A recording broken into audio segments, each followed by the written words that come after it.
मथुरा में हमारा अत्यधिक उत्साह से स्वागत हुआ।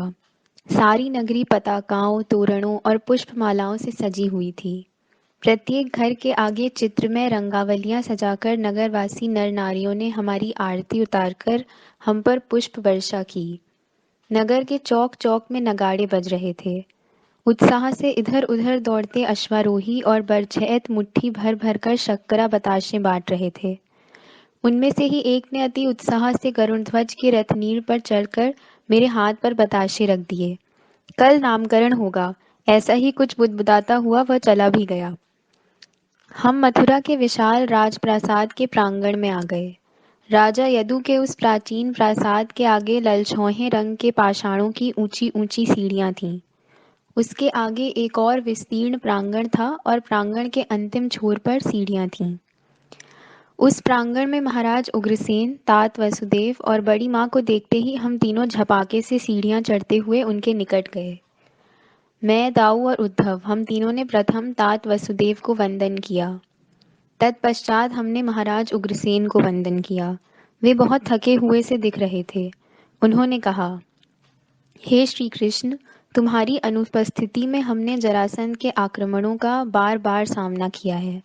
अब तुम आ गए हो तो हम निश्चिंत हो गए। बड़ी माँ को वंदन करते हुए तीव्रता से मेरे ध्यान में आया कि हमारी छोटी माँ रोहिणी माता कहीं दिखाई नहीं दे रही हैं। मथुरा आने के पश्चात देवकी माता को ही बड़ी माँ कहने का प्रचलन अपने आप ही आरंभ हुआ था। मैंने बड़ी माँ से पूछा, छोटी माँ कहीं दिखाई नहीं दे रही है? तब मुख पर निर्मल वत्सल हंसी बिखराते हुए उसने कहा, अरे वह कैसे आ सकती है यहाँ? प्रसूता हो गई है वह। तुम्हें बहन मिल गई है। वह बलराम जैसी ही है, आरक्त गौर, रष्ट पुष्ट। तभी तो नगर कल सजने के बदले आज ही सज गया है, तुम्हारे स्वागत हेतु। तात ने कहा, श्री कृष्ण, तुम्हारी बहन का नामकरण समारोह कल ही है। उग्रसेन महाराज ने कहा, अब हमें बोध हुआ कि नगर इतना क्यों सजाया गया है। दूसरे ही दिन हमारी नवजात बहन के नामकरण के लिए यादव नर नारी तथा नगरजनों के झुंड राजप्रासाद में इकट्ठा हो गए। मेरे तात के वर्षों से सहे कष्टमय जीवन की परिणति ही यादव वंशियों तथा नगरजनों के प्रेम से प्रकट हो रही थी। यदुवंशियों का यह राजप्रासाद कई वर्षों बाद आज पहली बार नर नारी बालक बालिकाओं के कोलाहल से गूंज उठा था। इस निमित्त मुझे पता चला कि हरियाली की भांति हमारा गोत्र कितना फैला हुआ है। दाऊ के बाद छोटी माँ के दो पुत्र, मेरे भ्राता गद और सारण, अब बड़े हो गए थे। उसकी पहली ही पुत्री के नामकरण पर एकत्र हुए संबंधियों में मेरे सगे काका देवभाग, देवश्रवस, आनक, संजय, श्यामक, कंक, शमीक, अनादृष्टि, गंडश, वत्सक और व्रक उपस्थित थे।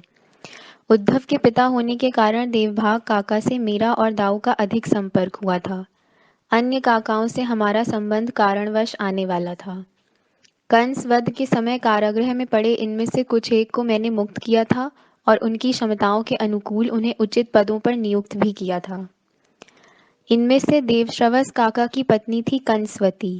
वह कंस की सहोदरा थी। यह दंपति अत्यंत प्रेमल थे। उनके 3 पुत्र थे, शत्रुघ्न, सुवीर और ईशुमान। उनमें से शत्रुघ्न बचपन में ही अरण्य में कहीं खो गया था। यह बात उनके अंतर में एक शूल की भांति चुभती थी। आनक काका के 2 पुत्र थे, पुरुजित और सत्यजीत। उनकी पत्नी कंका भी कंस की बहन थी। उनके बाद थे सृंजय काका। उनकी पत्नी राष्ट्रपालिका भी कंस की बहन थी। उनके पुत्र थे धनु और व्रज। उनके बाद के श्यामक नाम के काका के पुत्र थे हिरण्याक्ष और हरिकेश। उनकी पत्नी थी शूरभू, वह भी कंस की बहन थी। अर्थात मेरी सगी काकियों में से 4 कंस की बहनें थीं। शमीक काका का एक ही पुत्र था, प्रतिशत्र। उनकी पत्नी थी सौदामिनी। उनके बाद थे कंक काका, वत्सक काका और वृक काका।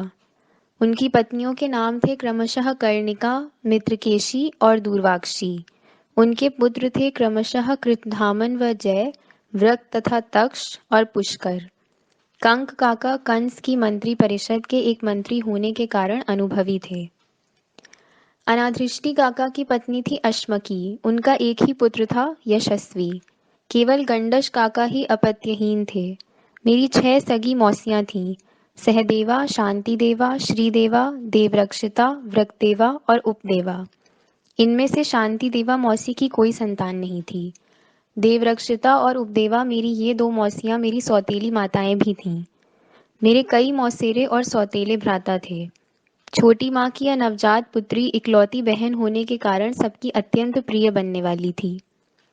गोकुल की भांति यहाँ भी अनेक काका काकी ककेरे भाई बहनों का एक ही गोत्र था और वे सभी यहाँ उपस्थित थे। यह सब नामावली सुनकर किसी के भी मन में प्रश्न उठ सकता है कि अपने भाई महामंडलेश्वर वसुदेव के कारागृह में रहते हुए इन सब ने क्या किया। इसी प्रश्न ने मुझे भी कई बार सताया था। देवभाग काका इन सब से अलग स्वभाव के और मत के थे। वे अत्यंत सात्विक और प्रेमल थे। वे यादवों के हितैषी थे। उनका पुत्र उद्धव मानो उन्हीं का प्रतिबिंब था। देवभाग काका उद्धव को उधो, चित्रकेतु को चित्रु और बृहदबल को बुहु इन संक्षिप्त नामों से पुकारा करते थे। कंक और आनक काका तो कंस की मंत्री परिषद के मंत्री ही थे। देवभाग काका को छोड़कर अन्य सभी कंस के आतंक से दबे हुए थे। आज पहली बार वे सब एकत्र हो रहे थे। मेरी बड़ी माँ देवकी माता की ओर से मेरे 4 सगे मामा थे, देववान, उपदेव, सुदेव और देवरक्षित। बड़ी माँ की बहनों में से 2 तो मेरी सौतेली माताएं ही थीं। मेरी और भी 10 सौतेली माताएं थीं। छोटी माँ की इस सुलक्षण पुत्री के नामकरण पर 4 महत्वपूर्ण राजदूत उपहार सहित मथुरा में उपस्थित हुए थे। तात वसुदेव ने उनका परिचय हमें कराया, इसलिए कि ये चारों राजदूत तात की बहनों के, मेरी बुआओं के राजनगरों से आए थे। उनमें से एक राजदूत चेदी देश से मेरी बुआ श्रुतश्रवा और उनके पति दमघोष की ओर से आया था। श्रुतश्रवा और दमघोष का एक पुत्र शिशुपाल मेरी ही आयु का था। मेरे गुप्तचरों की सूचना के अनुसार वह जरासंध के पूर्ण वश में था। जरासंध ने भी यादवों से अपना वैमनस्य को ध्यान में रखते हुए उसे अपने एक सेना विभाग का सेनापति बना दिया था।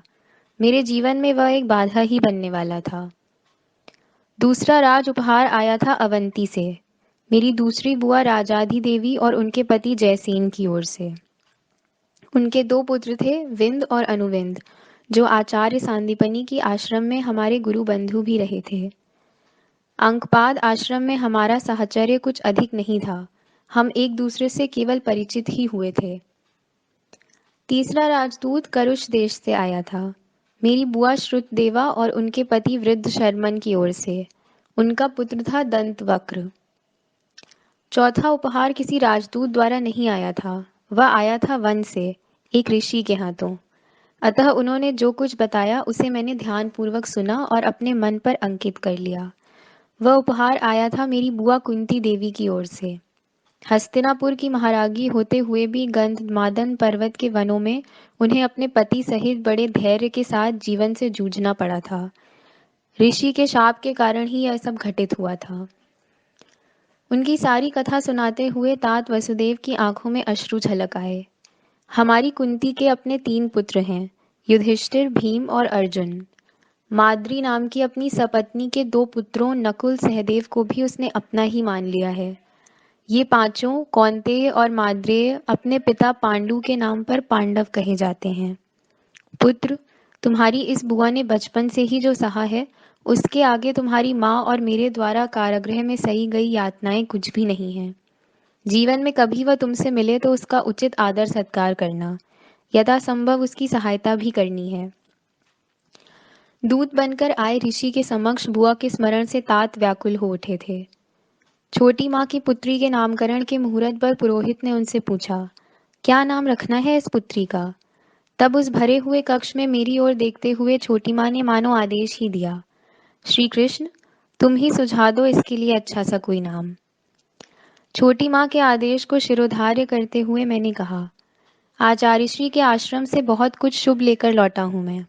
यहाँ आने पर पता चला वह शुभ कितना सुंदर है। गोकुल में मेरी बहन एकानंगा थी, मथुरा में उसका स्थान लेने के लिए आई है। मैं इसको सुभद्रा कहूँगा। मथुरा के नगरजन मिश्री के टुकड़े खाते, मृदंगों के ताल पर नाचते हुए मेरी और बलदाऊ की बहन का नाम एक दूसरे को बता रहे थे, सुभद्रा, सुभद्रा।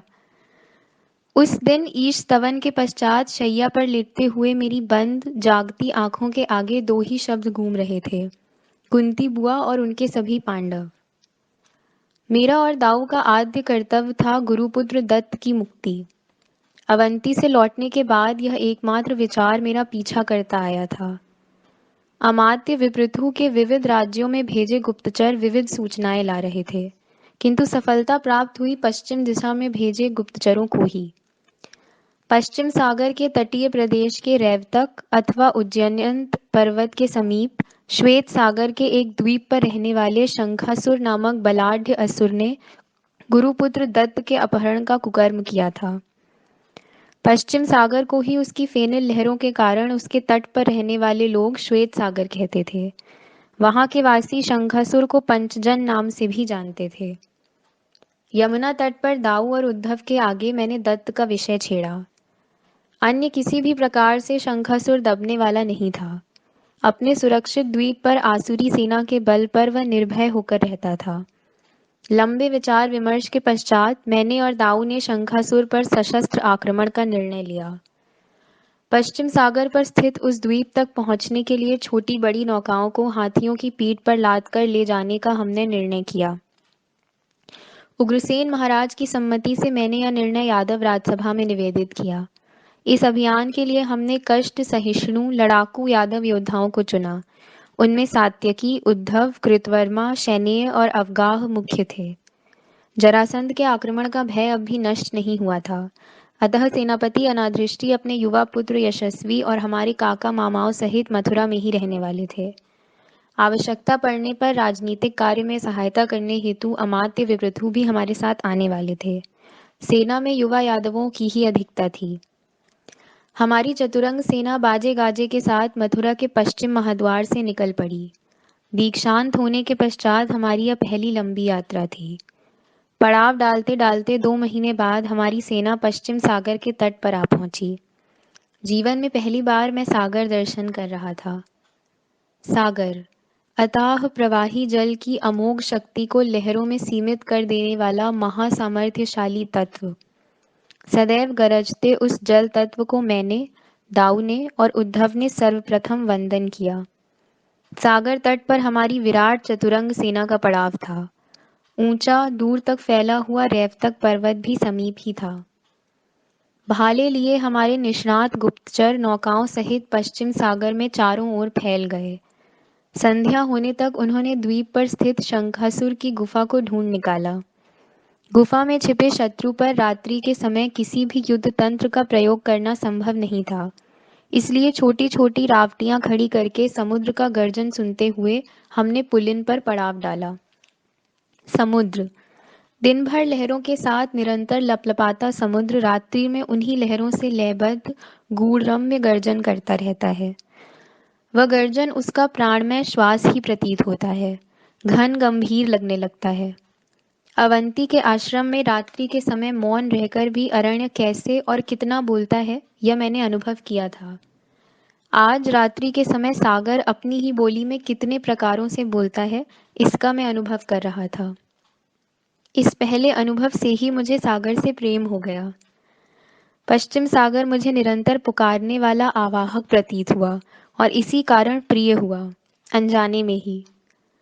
जिस प्रकार गोकुल में नंद बाबा, बड़ी माँ, छोटी माँ, दाऊ, नन्ही एका, स्त्री के भिन्न भिन्न रूपों का मौन बोध कराने वाली राधिका, मथुरा में मिले उद्धव, सात्यकी, दारुक, आश्रम मित्र सुदामा, परम पूज्य आचार्य सांदीपनी मुझे जन्म जन्म के संबंधी लगे थे, उसी प्रकार यह पश्चिम सागर भी मुझे जन्म जन्म का साथी प्रतीत हुआ। दूसरे ही दिन हमारे युद्ध सम्मुख लड़ाकू यादव सैनिक सैकड़ों नौकाओं से नील वर्ण सागर लहरों को पार करते हुए शंखासुर के द्वीप पर उतर गए। उसकी असुर सेना की संख्या का कोई अनुमान हम नहीं लगा पाए थे। हम सैनिकों की ही लहरें उस गुफा पर भेज रहे थे। हमारे सैनिक शत्रु सेना से लड़कर श्रांत हताश होकर लौटने लगे। कुछ वहीं पर धराशायी हो गए। 1-2 दिन नहीं, 2 सप्ताह तक यह संग्राम चलता रहा, किंतु इसका कोई निर्णय नहीं हो पाया। ऐसा कितने दिन चलता रहेगा? युद्ध तंत्र के किसी इंद्रजाल का प्रयोग किए बिना शंखासुर की यह गांठ सुलझने वाली नहीं थी। आचार्यश्री के उपदेश को मैंने स्मरण किया। कोई उपाय सूझ नहीं रहा था। व्यर्थ ही अपने सैनिकों की बलि क्यों चढ़ाई जाए, कुछ समझ में नहीं आ रहा था। एक दिन जब मैं सागर से ऊपर आते हुए सूर्यदेव को अर्घ्य दे रहा था, एक विशालकाय मत्स्य उछलकर ऊपर आया, जैसे रुपहली विद्युत ही चमक उठी हो। वह क्षण भर में लुप्त भी हो गई। मुझे आभास हुआ, शंकासुर का गुफा से बाहर आना आवश्यक है। सैनिकों को गुफा में घुसाने से काम नहीं चलेगा। गुफा में धुएं की लपटें घुसने से बिल से निकलते सर्प की भांति वह निकल आएगा। हमने सभी सैनिकों को पहले वापस बुला लिया। गुफा के मुख पर हमने झाड़ झंकाड़ और ताड़ वृक्ष के सूखे पत्तों का ढेर रच दिया और उसमें आग लगा दी। यह उपाय एकदम सफल प्रमाणित हुआ। श्वेत से तर हुए आहत असुरों के झुंड धुएं की लपटों के कारण चिल्लाते हाँफते खांसते हुए बाहर निकल आए। पीछे पीछे बलाढ़ महाकाय शंखासुर गुंजा की भांति लाल आंखें विस्फारित करता हुआ, गरजता हुआ चौड़े फल वाला खड्ग हाथ में लिए गुफा से निकल आया। उसके बाएं रोएदार हाथ में एक बहुत बड़ा घुमावदार शुभ्र धवल चमकता हुआ शंख था। जैसा कि हमने पहले ही निश्चित किया था, दाऊ ने उसको मल्लयुद्ध की चुनौती दी। दोनों ने अपने अपने शस्त्र नीचे रख दिए। द्वीप की पुलिन की रेती में दनादन ताल ठोंकते हुए दोनों एक दूसरे से भिड़ गए। उसके पहले शंखासुर ने अपने शंख से सारे परिसर को दहला देने वाला नाद किया। शंख फूंकने का भी कोई शास्त्र होता है, उसमें भी एक संगीत होता है, इसका उसे तनिक भी ज्ञान नहीं था। शंख को उसने दूर पुलिन पर फेंक दिया। अब तक पुलिन पर छिड़े युद्ध में यादव सैनिकों ने कई असुरों को यमसदन भेज दिया था। दाऊ के लिए मल्ल विद्या अब केवल विद्या या कला नहीं रही थी, वह उनका श्वास ही बन गई थी। घटिका भर में ही दाऊ ने बाहुकंटक दांव पर यादवों और शरणागत असुरों के बीच शंखासुर को निष्प्राण कर डाला। हमारे सैनिकों के जयघोष की लहर सागर लहरों से जा मिली। यादव वीर बलराम की, श्री कृष्ण की जय हो। शंखासुर के उस शुभ्र धवल सुलक्षण प्राण प्रिय शंख को, जो अब रेती पर पड़ा था, मैंने धीरे से उठा लिया। स्वयं को भूलकर देर तक मैं उस शंख को देखता ही रहा। सुलक्षण शंख की सभी कसौटियों पर वह खरा उतर रहा था। वह शंख था ही नहीं, वह था एक अनमोल रत्न, एक अद्वितीय सत्य। दाऊ, उद्धव, दारुक, सत्याकी सभी कुतूहल से मेरे पास इकट्ठा हो गए थे। अस्तंगत होता सूर्य पश्चिम सागर से सटा हुआ था। मुझे तीव्र आभास हुआ, सागर की ही भांति यह शंख भी मेरा जन्म जन्म का साथी है, मेरे शरीर का एक अभिन्न अंग। सबके साथ मैं पश्चिम सागर की गरजती फेनिल लहरों में घुटने तक उतर गया। एक दुर्दम्य अनामिक आत्मविश्वास से मेरा वक्ष भर आया। दाऊ, उद्धव, सात्यकी, विपृथु, दारुक सभी अस्त होते सूर्य को सागर जल से अर्घ्य रहे थे। मेरी आंखों के भावों को जानकर प्रिय उद्धव ने शंख पर सागर जल की ढार डाली। मैंने तन्मय होकर मूल चक्र के पराकेंद्र से मस्तक को गगन में ऊंचा उठाकर कंठ की धमनियां फुलाते हुए बंद आंखों से उस दिव्य शंख को प्राणपण से फूंका। वह नाद सुनते ही मेरा सारा शरीर रोमांचित हो उठा। सागर में रहते विविध प्रकार के मत्स्य उस नाद को सुनने के लिए आवेश से उछलकर जल के ऊपर आ गए और चंद्र धवल रंग से चमककर क्षण में ही सागर जल में लुप्त हो गए। उस शंख की सत्य प्रेरक पोषक ध्वनि लहरों से हर्षोन्मत्त हुए यादव सैनिक कंठनाल फुलाकर जयघोष करते हुए नाचने लगे। यादव राज श्री कृष्ण की जय हो। असत्य का पीछा करते हुए उसका निपात करने वाला था वह दिव्य शंख। उसकी स्वरबद्ध ध्वनि लहरों का विदारक नाद यादवों के बंदी बनाए असुर सैनिकों को असहनीय हो गया। अपने आप को यादवों के बंधन से छुड़ाकर वे प्राण भय से इधर उधर भागने लगे। उनके भगोड़े पैरों के नीचे सागर तट की रेती चरमराने लगी। वह आ गया है, उसने जीत लिया है। भागो दुष्टों, दुरात्माओं भागो। मैंने सात्यकी को आदेश दिया, सेनापति सीधे गुफा में जाइए और गुरुपुत्र दत्त को मुक्त कर सम्मान पूर्वक ले आइए। आज्ञा आर्य, कहकर कुछ सशस्त्र सैनिकों सहित सात्यकी गुफा में घुस गया। शंखासुर का विधियुक्त दाह संस्कार करने का आदेश मैंने दिया। हमारे सैनिकों ने उस द्वीप का नामकरण किया शंखोद्वार। उस द्वीप को दूसरे द्वीप से जोड़ने वाला भूभाग हमें दिखाई दिया। गहरी नीली लहरों वाला पश्चिम सागर हमने नौकाओं से पार किया। खुली हवा वाले उस द्वीप ने मुझे पूरा आकर्षित कर लिया था।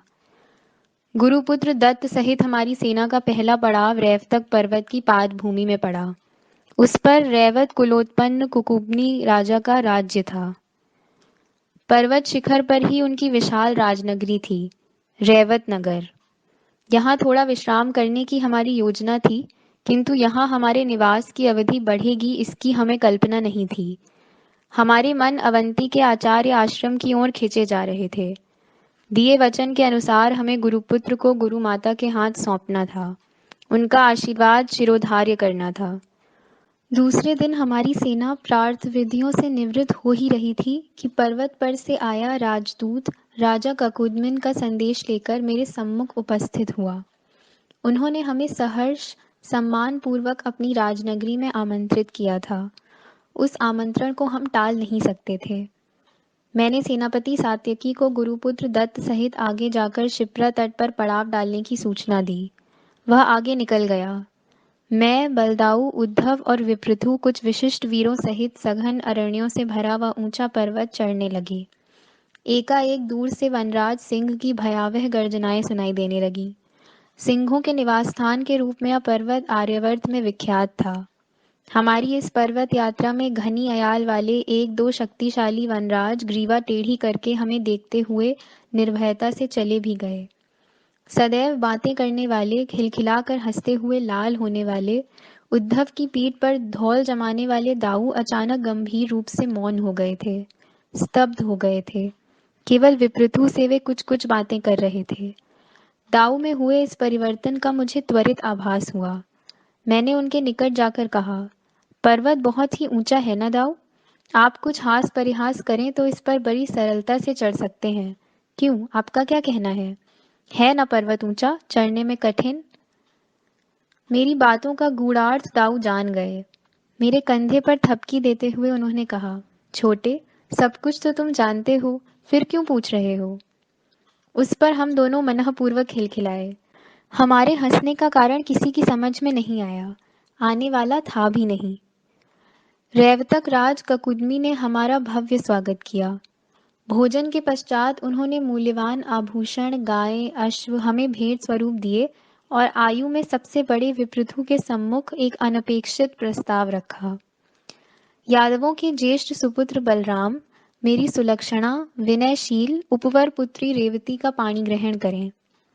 उस अप्रत्याशित प्रस्ताव से अमात्य विपृथु हड़बड़ा गए। झिझकते हुए वे बोले, मैं? यह निर्णय? मैं कैसे?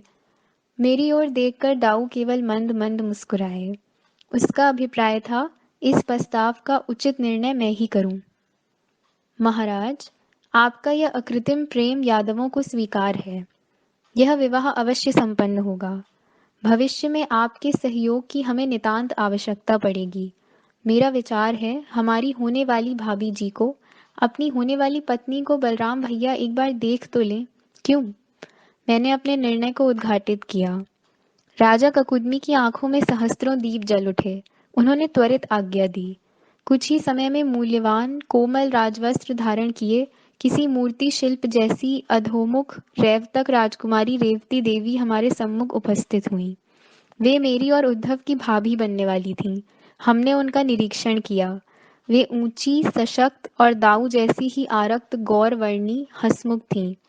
मेरे और उद्धव के द्वारा अनपेक्षित वंदन के कारण वे हड़बड़ा गईं। झट से पीछे हटकर उन्होंने कहा, यह क्या कर रहे हैं आप? नार्योचित लज्जा से उनका मुखमंडल लाल लाल हो गया। रेवती भाभी, अब हमारा नाता निश्चित हो गया है। यह निर्णय मैंने नहीं, दाऊ ने ही किया है, मैंने आदर पूर्वक कहा। हमारे सभी यादव संबंधी मथुरा में ही थे। इस उलझन को सुलझाते हुए महाराज ककुदमिन ने कहा, रैवतकों की प्रथा के अनुसार हम यहाँ रेवती का केवल स्वयंवर रचाएंगे। आप मथुरा जाने के पश्चात विधि पूर्वक विवाह संपन्न करें। महाराज ककुदमिन के प्रस्ताव के अनुसार स्वयंवर संपन्न कर रेवती भाभी को अपनी सखियों सहित साथ लेकर हम रैवतक पर्वत से नीचे उतरे। उस पर्वत की घुमावदार लंबी सिंह गर्जनाओं से गूंजती रहती ढलान उतरते हुए मुझे बार बार लग रहा था कि इस पर्वत से मेरे दृढ़ भावबंध जुड़ने वाले हैं। जन्म जन्मांतर के लिए।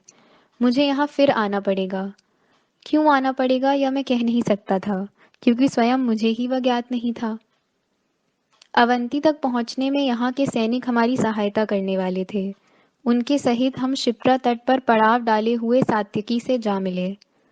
नौकाओं से शिप्रा पार कर गुरुपुत्र सहित दाऊ, मैं और उद्धव अंकपाद आश्रम पहुंच गए। दत्त को हमने गुरुमाता के हाथों सौंप दिया। कई वर्षों के वियोग के पश्चात पुत्र को आलिंगन में लेते हुए वह माता गदगद हो उठी थी। साथ ले आए दुर्लभ सुलक्षण शंख को आचार्यश्री को दिखाने के लिए मैं उतावला हो रहा था। आश्रम में आए हुए नए शिष्यगण आचार्य कुटी में झांक झांक कर मुझे, दाऊ को और उद्धव को दूर से ही देखकर आपस में कुछ फुसफुसाते हुए लौट रहे थे। रात्रि भोजन के पश्चात ईश स्तवन के समय अपने मन का शूल मैंने आचार्यश्री के सम्मुख निवेदित किया। मगध साम्राज्य बलाढ्य है। हमारा जनपद उसके आगे बहुत ही छोटा और नगण्य है। कंस वध से क्रुद्ध हुआ उसका श्वशुर जरासंध मथुरावासियों को चैन की सांस नहीं लेने दे रहा है। आज तक उसके सशस्त्र आक्रमणों का सामना करते आए हैं हम। क्या इस पर कोई और उपाय आप सुझा सकते हैं? मेरा प्रश्न सुनकर वे मुस्कुराए, किसी बालक की भांति। उन्होंने पूछा, अभी अभी तुम सागर दर्शन करके लौट रहे हो श्री कृष्ण। क्या उसके साहचर्य में रहने को तुम्हारा मन नहीं करता? एक बात और, श्वेत सागर से लाया वह सुलक्षण शंख तुम मुझे दिखा रहे हो कि नहीं? उन्होंने जानबूझकर मेरे प्रश्न और विषय को दूसरा ही मोड़ दे दिया और केवल मुस्कुराए। मैं भी मुस्कुराया। कटी के नील दुकूल में बंधा हुआ चमकदार सुलक्षण शंख निकालकर मैंने उसे माथे से लगाया और धीरे से आचार्यश्री के चरणों में रख दिया। उसे देखकर आचार्यश्री के शांत मत्स्य नेत्रों में कई ज्योतियां झिलमिला उठीं। जिस प्रकार गुरुपत्नी पारिजात वृक्ष के नीचे पड़े ओस से भीगे पुष्पों को हल्के हाथों से उठाया करती थी, उसी प्रकार गुरुदेव ने शंख को उठाया। उसके केवल स्पर्श से ही उनकी आंखें अपने आप बंद हो गईं। अपने नाद मधुर स्वर में उन्होंने कहा, श्री कृष्ण, तुम्हारी वैजयंती माला के अनुरूप शोभाशाली जैसा ही है यह अमूल्य रत्न। यह पांचजन्य नाम से विख्यात होगा। तुमने अपनी गुरुदक्षिणा दे दी है। आज मैं तुम्हें एक अनमोल भेंट दे रहा हूँ। मैंने तुम्हें धनुर्वेद सिखाया ही है। उसकी कीर्ति बढ़ाने वाली ही है यह भेंट। इसे भी तुम एक रत्न ही मान लो। कुटिया के भीतरी कक्ष में खड़ी गुरुपत्नी की ओर उन्होंने केवल देखा। वे मधुमालती की सुंदर पुष्पमालाओं से मंडित घुमावदार धनुष और बाणों से भरा तुणीन दत्त की सहायता से उठाकर ले आईं। आचार्यश्री ने तत्परता से उसे उठाया और उसकी प्रत्यंचा का एक घन गंभीर टंकार किया। धनुष उठाए आचार्यश्री का दर्शन दुर्लभ था। वे अस्पष्ट से कुछ बुदबुदाए। उन्होंने कहा, यह मैं तुम्हें भेंट कर रहा हूँ। इसका नाम है अजितंजय। धनुष को माथे से लगाते हुए उस गुरु प्रसाद को मैंने नम्रतापूर्वक स्वीकार किया। अजितंजय की दृढ़ प्रत्यंचा की गंभीर टंकार मैंने भी की। देर तक उसका प्रभावशाली नाद कुटी में गूंजता रहा। उस अपूर्व भेंट को मैंने कुछ देर कंधे पर लटकाया। फिर अनिमिष नेत्रों से उसे देखने वाले दाऊ के हाथों में मैंने उस यशस्वी धनुष को दे दिया। उन्होंने भी उस धनुष को कंधे पर तोला। अब तक उद्धव ने तुरीन में भरे बाणों का निरीक्षण कर लिया था। सुंदर पंखों वाला राजहंस पक्षी जिस प्रकार सरोवर पर उतरता है, उसी प्रकार एक विलक्षण विचार उस आनंद के क्षण में मेरे मन में सरसराता हुआ उभर आया। आचार्य की ओर एकटक देखते हुए मैंने अनुरोध किया, गुरुदेव, केवल एक ही बार आप इस शंख को पंच प्राणों के आवेग से फूंकें। असुरों के साचर्य से इसकी पवित्रता में लगे अमंगल के दोष का निवारण करते हुए आप इस पांचजन्य को पावन करें। तत्पश्चात गुरुदेव हमें रणयोग के लिए आशीर्वाद दें। व्याघ्र चर्म पर रखे पांचजन्य को अपनी लंबी लंबी उंगलियों वाली अंजुलि में लेते हुए आचार्य श्री उठे। पर्णकुटी की छत की ओर ग्रीवा उठाते हुए हमारे पूजनीय गुरुदेव ने आंखें बंद कर कंठ की धमनियों को फुलाते हुए उच्च स्वर में दिव्य पांचजन्य को फूंका। उनका गौरवर्णी मुखमंडल आरक्त हो उठा। शंख की आवाहक ध्वनि से आश्रम कुमारों के झुंड मंत्रमुग्ध होकर आचार्य कुटी की ओर दौड़ने लगे। मैं देखता ही रहा। मैं निर्णय नहीं कर पा रहा था, आचार्यश्री की घनी दाढ़ी अधिक शुभ्र है बालक सदृश हंसते हुए दिखने वाले दांत अधिक शुभ्र हैं, उनकी अंजुलि में विराजित शंख अधिक शुभ्र है, या उसकी अलौकिक ध्वनि अधिक शुभ्र धवल है। हम जब मथुरा लौट आए, मेरे पास 4 अनमोल रत्न थे। वैजयंतीमाला, पांचजन्य, अजितंजय और चौथा रत्न थी हमारी रेवती भाभी। उग्रसेन महाराज ने मथुरा की सीमा पर हम सबका स्वागत किया। मथुरा वासियों ने पुष्प वर्षा के साथ जयघोष करते हुए रेवती भाभी को सहर्ष स्वीकार किया। उनके स्वागत के लिए सारा नगर तोरणों पताकाओं से सजा था। मेरे पांचजन्य का मथुरा में यह प्रथम प्रवेश था। उसे ध्यान में लेते हुए मथुरा की सीमा पर ही दाऊ ने हेतुतः मेरे कंधे पर हाथ रखा और उसे तनिक दबाते हुए सूचना दी, छोटे पांचजन्य। उसकी और रेवती भाभी की ओर देखकर मैं मुस्कुराया। गर्ग मुनि सहित सभी प्रमुख यादव आज मथुरा की सीमा पर जमा हुए थे। गद और सारण को अग्र स्थान पर रखकर नई पीढ़ी के यशस्वी चित्रकेतु, बृहद्बल आदि भी उनमें सम्मिलित थे। मथुरा को चंद्राकार घेरे रही चंचल लहरों वाली यमुना को मैंने आंख भर देख लिया। राजप्रासाद में मेरी प्रतीक्षा करने वाले तात वसुदेव और देवकी माता का स्मरण कर शूरसेन राज्य की सीमा पर अंजलि में समा ना सकने वाले उस शुभ्र धवल पांचजन्य को मैंने पूरी प्राण शक्ति से फूंका। जब से यह शंख मेरे हाथ लगा था, तब से मेरी चित्तवृत्ति में बड़ा परिवर्तन आया था। पहले वाला कृष्ण जैसे लुप्त ही हो गया हो।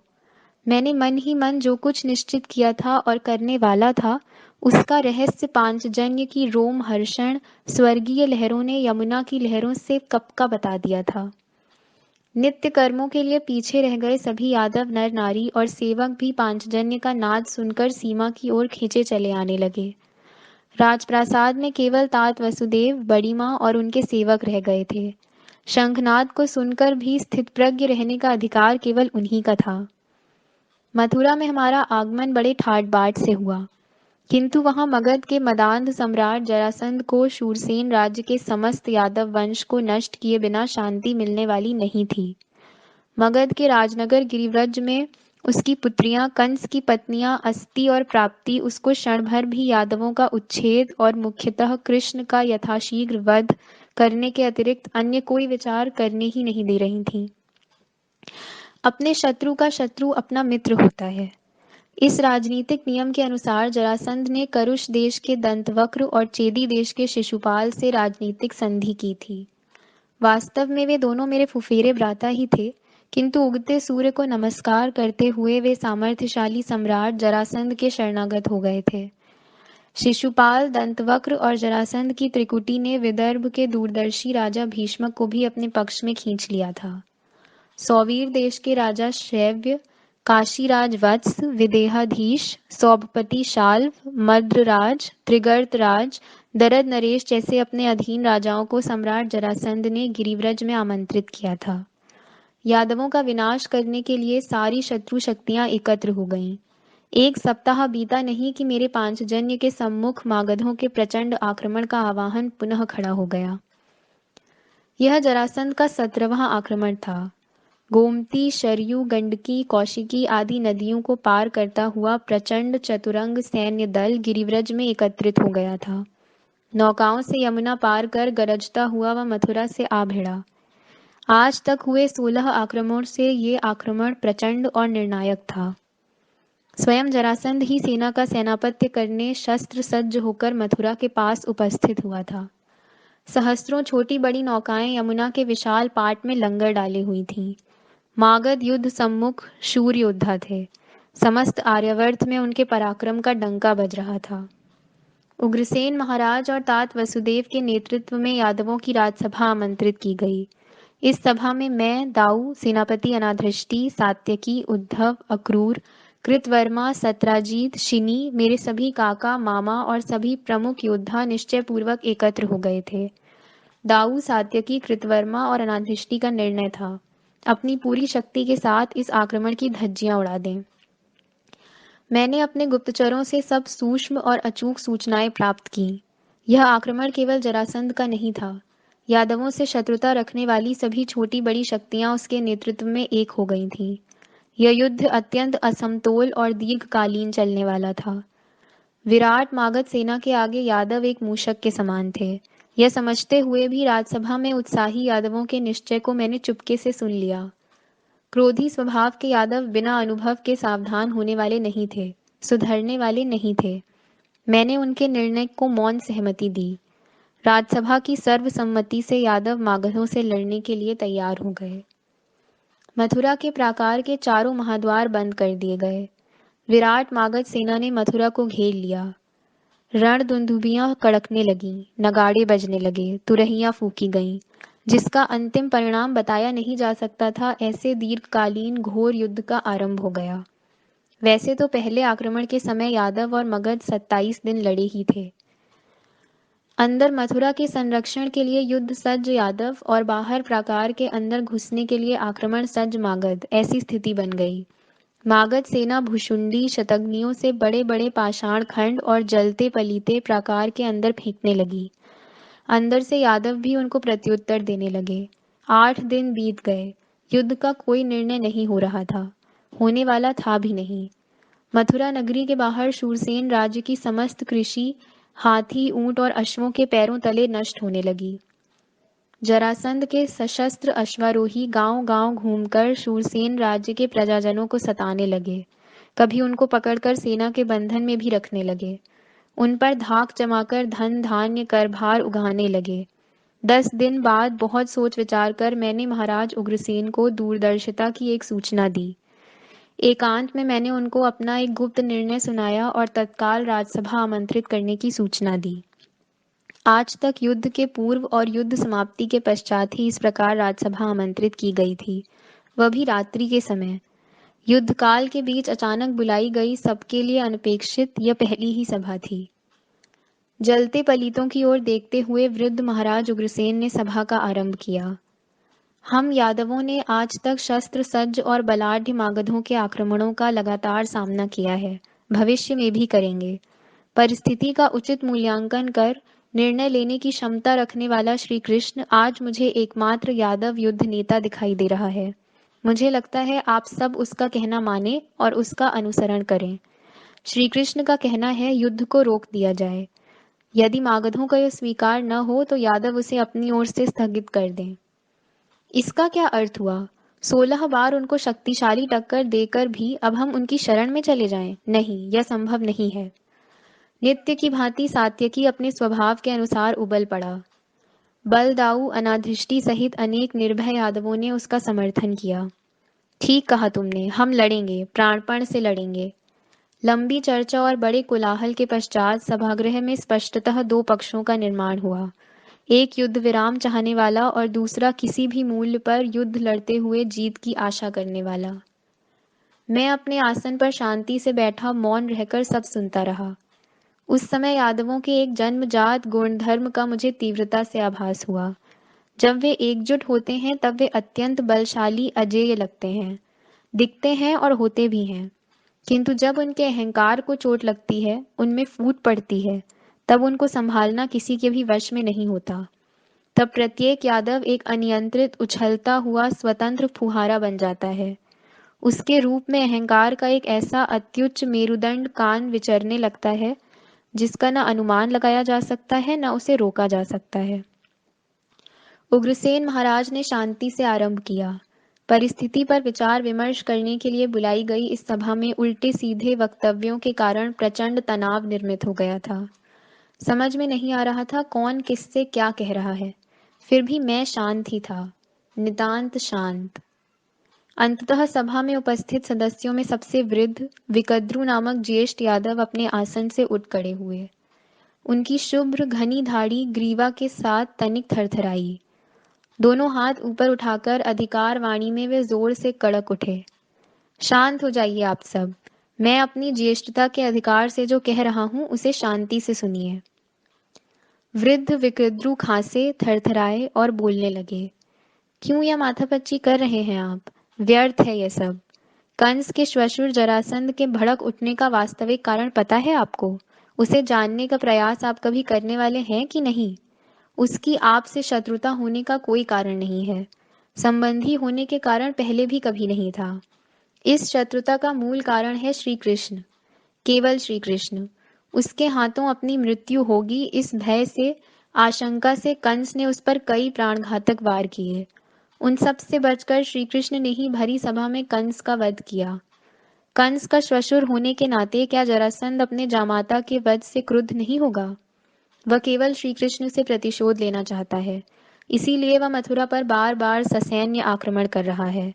एक नहीं, दो नहीं, 16 बार हम पर यह आक्रमण हो चुका है।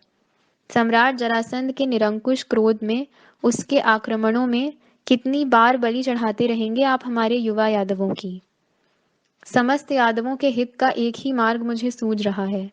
श्री कृष्ण अभी आयु में छोटा है, किंतु मुझे विश्वास है कि बिना क्रोधित हुए वह मेरा अभिप्राय समझ लेगा। मेरा कहना है कि श्री कृष्ण और बलराम अब क्षण भर भी मथुरा में न रहें, कहीं दूर अज्ञात देश में चले जाएं। इससे मथुरा वासियों को शांति मिलेगी, सुविधा मिलेगी। क्या इस कठिन समय पर एकमात्र यही उपाय आपको उचित नहीं लगता? क्यों श्री कृष्ण, तुम्हारा क्या कहना है? वृद्ध विकद्रु थरथराते एकटक मेरी ओर देखते हुए खड़े ही रहे थे। जलते पलीतों पर झपट पड़ने से दग्ध होते पतिंगों की तरतर सबको दहलाने लगी। उस वृद्ध यादव के मर्मभेदी अनुभवी शब्दों से सभी यादव थर्रा उठे, फिर शांत हो गए। वे एक दूसरे की ओर देखने लगे। जो कुछ हुआ सबके लिए अप्रत्याशित था, अद्भुत था। अब मेरा कुछ कहना आवश्यक हो गया था। संयोग से यह सभा उसी क्षण और उसी मोड़ पर रुक गई थी जहां मैं चाहता था। वही मेरा उद्देश्य था। मैं शांतिपूर्वक उठा। खचाखच भरी सभा पर मैंने सरसरी दृष्टि दौड़ाई। गोकुल की मुरली और पश्चिम सागर के शंख से नाता रखने वाली मेरी परावाणी फूट कर निकली। समस्त यादव जनों, क्या वंदनीय विकृतु बाबा का कहना सार्थ नहीं है? यद्यपि उन्होंने जो कहा कटु है, फिर भी वह कठोर सत्य है। क्या वृद्धों के बोल गुणकारक औषधियों जैसे नहीं होते? यादवों की वर्तमान वेदना का उन्होंने निर्भय होकर अचूक निदान किया है। जरासंध सबसे पहले श्री कृष्ण का रक्त देखना चाहता है। मैं जानता हूँ, जिसके जामाता का वध मैंने किया है, वह शक्तिशाली जरासंध ही मेरा सर्वप्रथम शत्रु है। आज वह सामर्थ्य के अजेय शिखर पर आरूढ़ है। क्या केवल मेरे ही कारण वह निरीह यादवों को अपनी विराट सेना के पैरों तले रौंद नहीं रहा है? यह उसने अथक 16 बार किया है। विकद्रू बाबा का कहना उचित है। एक व्यक्ति के लिए अनेक को क्यों संकट में डाला जाए? यदि मैं यादव हूँ, तो समस्त यादवों के हित के लिए क्या मुझे अपने भले बुरे का विचार त्यागना नहीं चाहिए? विकद्रू बाबा के केश भले बुरे अनुभवों से ही पके हैं, सूर्य के ताप से नहीं। मैं नम्रता पूर्वक उनसे कहना चाहूंगा कि जो सूचना उन्होंने दी है, वही प्रस्ताव आज की सभा में रखने का अनुरोध मैंने महाराज उग्रसेन से किया था। यही कहकर कि यादवों की विपत्ति का कारण बनने की अपेक्षा मैं आज ही दाऊ सहित मथुरा छोड़कर चला जाता हूँ। मैं जानता हूँ, इससे भावी पीढ़ियां रणछोड़ दास कहकर मेरा उपहास करेंगी।